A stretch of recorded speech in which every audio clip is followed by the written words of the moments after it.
Hello guys, so in this video we are going to start the Flask framework series. Again, in this video we'll try to understand about Flask, why Flask is basically used, what are the key components in Flask. And if you don't know about Flask framework, it is basically used to develop end-to-end web application. What are the features that are present in the Flask that we are probably going to discuss. And as we go ahead, we'll be discussing a lot of practical applications and we'll also be doing some projects, right? Let's say you are actually planning to become a data scientist, or you are already a data scientist or working as a machine learning engineer. We tend to work with different ML application. We create our own models. Let's say we are working in generative AI, LLM models and all, right? At the end of the day, if I need to just showcase all this particular model in working, definitely I need to create an end-to-end web application, right? How, let's say that if I want to probably create a form, I give the input in that form and that form basically interacts with my ML model and gives a response from that particular ML model itself, right? So all the way, we definitely have to use Flask framework. At the end of the day, if you really want to create an end-to-end web application, then this framework will be super important for you, okay? So in this video and in the upcoming series of video, we are going to discuss about all these things. Now let's go ahead and start about Flask framework. What exactly is Flask framework? First of all, we are going to see that. Then we are going to see about, we are going to discuss about two important components in Flask framework. That is WSGI, which is nothing but web server gateway interface. We'll discuss about this, right? Web server gateway interface. And then we are also going to discuss about Jinja 2, right? Template engine. So what exactly it is, we'll also be discussing about it. Okay. Template engine. So let's go ahead and discuss one by one. So just to make sure that you focus in the screen, I'll just keep my video hidden so that whatever things I'm actually writing, you should be able to follow it. Okay. Now, first of all, what exactly is this Flask framework? Okay. And it is not like we just have one framework. There are a lot of different frameworks like Flask, Django, there is Fast API, Streamlit. In the series of videos, you'll be seeing that we'll try to cover that. But first, we will first of all go ahead with Flask framework. Flask framework, if I really want to just go ahead with a definition, it is a complete web framework which is created with the help of Python programming language. Okay, created with the help of Python programming language. So this is the definition with respect to the Flask framework. Okay. Now there are two important key components that I really want to discuss. One is about WSGI. Okay. Now, in order to make you understand about WSGI, first of all, you need to understand what exactly is a web server. Let's say I have a web server over here. Okay. So this is my web server. Web server is nothing but where we specifically deploy our entire applications, Now this web server may be present in AWS EC2 instance. It may be available in Azure app, right? In different cloud platforms. It can also be available in Apache.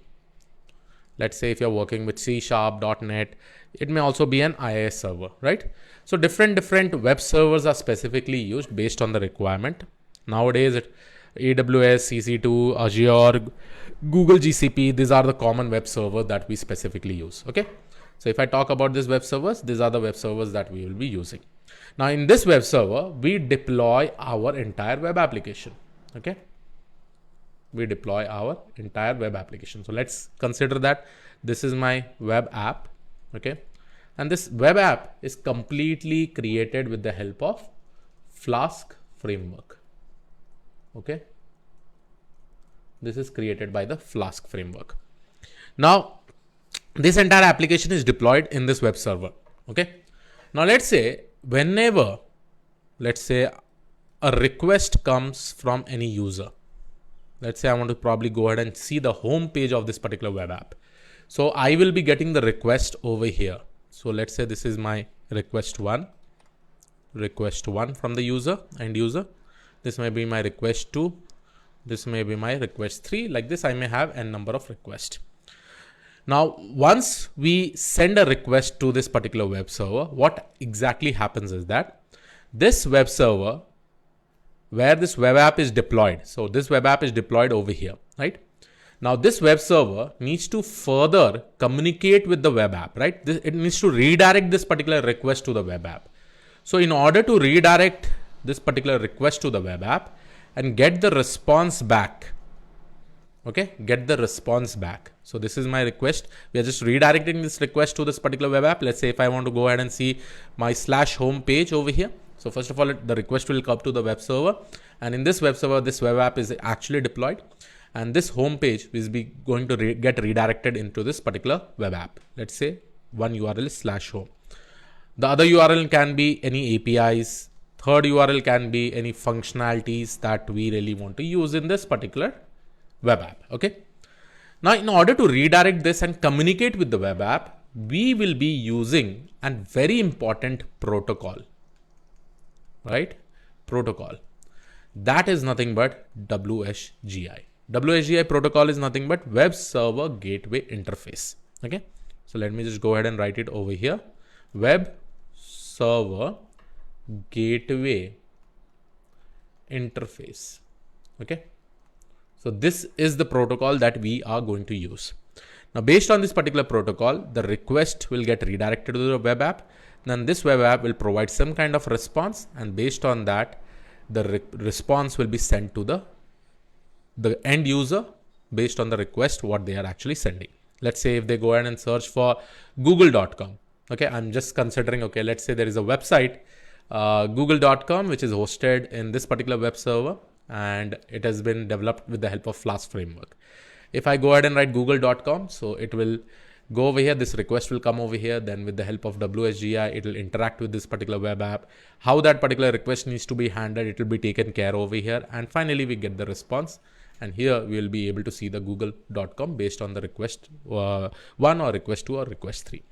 So that is the reason why this web server gateway interface is very much important. And Flask framework basically uses this so that the communication between web server and web app actually happens based on the request that is sent by the end user. Okay. So this was the first thing that we really need to discuss about. The second amazing feature about Flask is that it has this Jinja 2 technique. It has this Jinja 2 template engine. Okay. What exactly is this Jinja 2 template engine? Let me just go ahead and probably explain you. Okay.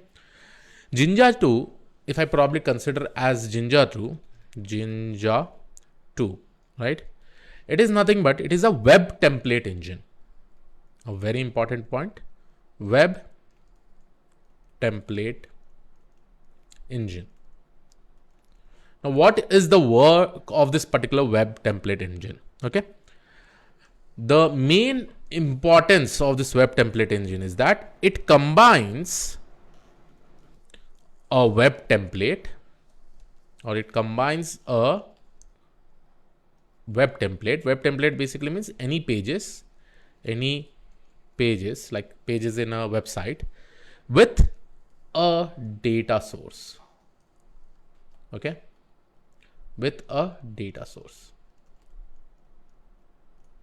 We'll be seeing a lot of example. What does this basically mean? Now, what happens if we combine a data source with the web template? Let's say I have this specific page, or in order to make you understand what exactly is data source. See, this data source can be a SQL DB. It can be a CSV sheet. Okay. It can be a ML model from where we will be getting some kind of response.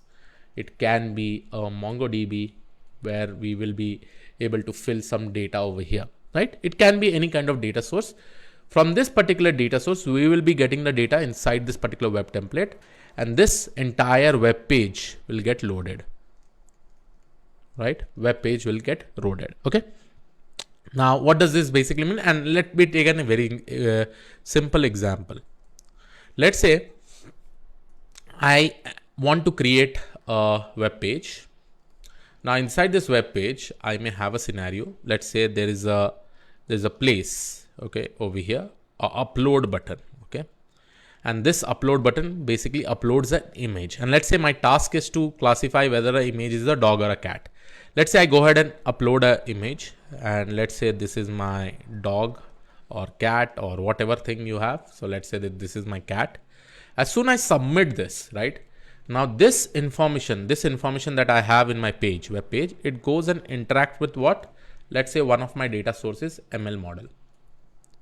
Now this ML model is specifically going to give you a response saying that, hey, whether the image is a cat or a dog. Let's say it says cat, right? Now this cat information is basically coming from this particular data source. Okay. There may be other scenario. There may also be one example. Let's say I create a login form. After login, what happen? I will put my username, I will put my password. This will get authenticated from where? From a specific database. Once it gets authenticated, it is going to put some more information over here inside this particular web page. So from some data source, right? Here, all we are doing is that we are combining a layout of a page with a data source, right? To create, and this is very much important. Finally, what we are able to create? We are creating, okay? We are creating